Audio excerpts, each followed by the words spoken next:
আমার এই সুন্দরী বান্ধবীরই তো এই নিয়ে দ্বিতীয়বার আমার ভিডিওতে দেখলা। আমার এই সুন্দরী বান্ধবী এত সুন্দর দেখতি কি আর কব, ওর কাছ থেকে ভাবতেছি একটু গিলাম আর ধান নেবো আর কি। Hello everyone, welcome back to my mini blog. কেমন আছো তোমরা সকলে? আমি তোমাদের সকলের প্রিয় রত্না। আমার নতুন একটা মিনি ভিডিওতে সব বাইরে জানাচ্ছি ওয়েলকাম। আগে পরে কোনো দিন আমার হচ্ছে চারিপাশটা শেয়ার করি নাই, মানে আমি যে কোন পরিবেশে থাই সেই পরিবেশটা তোমাদের সাথে কোনো দিন শেয়ার করি নাই। তাহলে চলো জীবনে প্রথমবার আমার পরিবেশ শেয়ার করি, আর সেই পরিবেশের কিছু সুন্দর সুন্দর বৈশিষ্ট্য শেয়ার করি। এই হচ্ছে আমাকে রাস্তা, যে রাস্তা জন্মের মানে আমি জন্মানোর আগের থেকে এই রাস্তা এরকম। আমি জন্মাইছি 2002তে, তারপরের থেকে দেখতেছি এই রাস্তা এরকম। কতবার ভোট আসলো গেল, কতবার কত নেতা মন্ত্রী চেঞ্জ হলো, কিন্তু গাইজ আমার বয়ফ্রেন্ড কতগুলো চেঞ্জ হলো, কিন্তু গাইজ এই রাস্তাটা এখনো চেঞ্জ হলো না। এই রাস্তা ভাই যেমন ছিল তার দিয়ে 5 ডবল খারাপ হয়েছে। এই রাস্তার জন্য নাকি শুধুমাত্র জিনিসপত্র আসে আর আসে, আসে আর আসে, সেই জিনিসপত্র দিয়ে কোনো রকমভাবে রাস্তাটা তৈরি হয় না। কি আর কব, এই কষ্ট দুঃখ কোথায় রাখবো? যখন ঝড় বৃষ্টি হয় এই রাস্তায় তো ঢুকতে পারি না, এত লেভেলের কাদা হয় জানো তো। আর এই রাস্তা দিয়ে যারা প্রত্যেক দিন যায়, প্রত্যেক দিন চলাচল করে, একবার ভাবি দেখছো সেই মানুষকে কি কষ্ট। যাই হোক, সবার কষ্ট ভাবতে গেলে আমার ঘরে কষ্ট পড়বে না। আজকে চলো আমার একটা সুন্দরী সেক্সি বান্ধবীর সঙ্গে দেখা করাই। এই হচ্ছে আমার কিউটি বান্ধবী। এর মুহি এত এত এত গ্ল্যামার, মানে মাঝে মধ্যে ওরে দেখে আমি হিংসা করি যে ও মুহি কি মাহে ভাই, কি মাহি এত সুন্দর গ্ল্যামার বানাইছে। তোমরা কিন্তু কেউ একটু নজর দিও না, যদিও আমার নজরে সবসময় ভালোটাই হয়। আমি যদি কাউরি নজর দিই তাহলে সেই নজরটা সবসময় ভালো জায়গায় লাগায়, খারাপ জায়গায় লাগে না।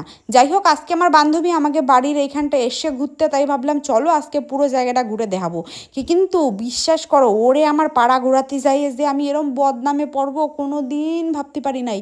ওর জন্যই যে কত বদনাম আমার আজকে নীতি হলো, ঘাড়ের মধ্যে কত বদনাম রাখতে হলো, সবটাই শেয়ার করব।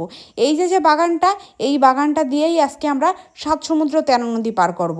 যদিও আমার কোনো রকম ইচ্ছা ছিল না আমার পরিবেশ তোমাদের সাথে শেয়ার করতে, কারণ গাইজ আমি যে পরিবেশে থাই আমি অলরেডি ভাইরাল, মানে অলরেডি আমি ভাইরাল এই পরিবেশে। এইবার যদি ভিডিও করে সারি তাহলে তো আমি পুরো টপ ভাইরালে চলে যাব। তো সেই ভাইরালের কিন্তু আমি কোনো ভয় পাই না, কিন্তু ওই যে ভাইরাল হয়ে যাবো মুহে মুহে কথা কবে, তো এই জিনিসটা কিন্তু সত্যি একটু অন্যরকম ফিলিংস আর কি। যেহেতু প্রত্যেক দিন বৃষ্টি হয় বিকেলবেলা, তাই কিন্তু রাস্তাঘাটের অবস্থা সাংঘাতিক লেভেলের খারাপ। আর এদিকে দেখো মা মায়ে কেউ কবে যে এই সুন্দরী রমলার নাকি এরকম একটা মেয়ে আছে, মেয়ের বয়স কিন্তু এত। তো মা কিন্তু সবসময় মাই হয়, মার ভালোবাসা কিন্তু কোনোদিন কেউ কারে নিতে পারে না। তো দেখো এই জঙ্গলের মধ্যে মা নিজে হাঁটতে পারতেছে না, এদিকে একখানা বাচ্চারে কোলে নিয়ে এনেছে। তার মানে একটু ভাবো ভালোবাসাটা ঠিক কোথায়। আমার যদি একটু ওই মহিলা এইরকম ভালোবাসতো তাহলে আজকে আমি ওনার কাঁধের উপরে নিয়ে ঘুরে বেড়াতাম, মানে আমি ওনার কাঁধের উপরে উঠে যেতাম। এইটা করতে চাচ্ছি। আমাকে এই জায়গায় এত লেভেলের পাট শাক হয়েছে গাইজ, এই জায়গায় না আসলে কিন্তু বুঝতেই পারতাম না। আমি একটু জঙ্গল মঙ্গল প্রচুর, মানে মানে সাংঘাতিক লেভেলের ভয় পাই জঙ্গলের মঙ্গলের মধ্যে ঢুকতি, বা জঙ্গল দিয়ে মঙ্গল দিয়ে হাঁটতি না, আমি প্রচুর ভয় পাই। আর এই বাগানে এত পরিমাণ, মানে এই জায়গায় এত পরিমাণ নোংরা হয়েছে, কোন দিক দিয়ে কিরা বেরোবে বুঝতে পারতেছি না। আর আমাদের এই জায়গায় কিন্তু অনেক বিষাক্ত সাপ থাকে জানো তো। না জোক ফোক নাই আমাদের এলাকায়, জোক নাই, শুধু শুনছি জোক যদি তোমরা পাতি চাও চলে যাবার নদিয়ায়, মানে আমার শ্বশুরবাড়ির এলাকায় জোক পুরো ভাজা খাওয়ার মতন জোক জানো তো, দিনই হচ্ছে 100খানা জোক তুমি পাবা। আর এদিকে দেখো এইরকম সুন্দর জায়গায় আজকে নিয়ে আইসি, ও তো পুরো জায়গা মানে ভালোবাসায় পড়ে গেছে। এদিকে দেখো বেবিখানা, বেবিখানারে কইছে তুই আসিস না, বড়গের মধ্যে তুই আসিস না, বাড়ি বসে ঘুমা। কিন্তু না, কোনো রকমভাবে বাচ্চা ছাড়বে না, বাচ্চা তো মায়ের সঙ্গেই যাবে। কি আর কব, মেয়েরা এরকমই হয় জানো তো। আজকে যদি একটা ছেলে হতো তাহলে কখনোই সে বাড়িতে, মানে বাড়িতেই থাকতো, কখনোই মার পিছন ধরতো না। যেহেতু একটা মেয়ে, সেই কারণে মেয়ে সবসময় মায়ের সঙ্গেই থাকে। এটা কিন্তু একটা বাস্তব কথা, যদিও আমার কোনো এক্সপিরিয়েন্স নাই গাইস, তারপরে বললাম। আর এদিকে এই মহিলার সাথে অলরেডি আমার ঝগড়া। আমি করছি এটা মানে ব্রাহ্মী শাক, ব্রাহ্মী শাক মানে বেনলিয়াতে যে Years ব্রাহ্মী দেয় later. সেই ব্রাহ্মী সাজ। কিন্তু সে কোনো রকমভাবে আমার সাথে কথা শুনবে না, আমার সাথে তর্কি শুরু করে দিয়েছে। আর আমিও কি আর করবো, তর্কি যেহেতু শুরু করে দিয়েছে ভাবলাম ঠিক আছে তুই তর্ক করবি, আমি চুপ হয়ে যাই। আর এদিকে দেখো এই গরমের মধ্যেই মানুষ হচ্ছে জেনে হাঁসফাঁস করে, 2 সেকেন্ড বসতে পারে না সেই জায়গায়। কিছু কিছু মানুষ কাজ, মানে কাজ করতেই হবে, কাজ না করলে হবে না।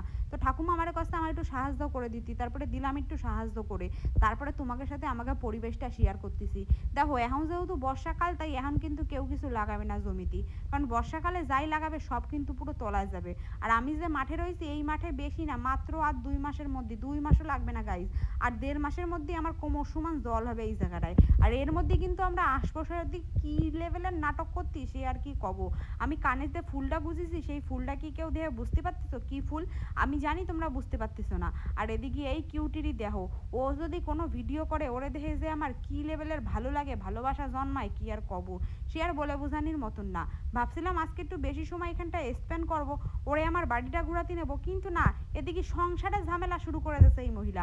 কতবার করে বললাম যে আজকে চলো আমার বাড়ি যাবা, আমার বাড়ি যাবা, কিরা শোনে কার কথা? না শান্তিতে ভিডিও নিজে করলো, না আমারে করতে দিলো, উল্টে সান্ত্বনা প্রাইজ দিয়ে যায় কি জানো, যে নেক্সট টাইম আবার আসবো, আমি নেক্সট টাইম আবার আসবো, নেক্সট টাইম হয়তো আবার আসবে, কিন্তু আজকের এই মোমেন্টটা হয়তো আজ জীবনে ফেরত পাবো না। যাই হোক, এখন সুন্দরী রমলারে টাটা দিয়ে আমার বাড়ি যাওয়ার পালা। আজকের ভিডিওটা কেমন লাগলো জানাতে কিন্তু একদম গাইজ একদম ভুলবা না। দেখা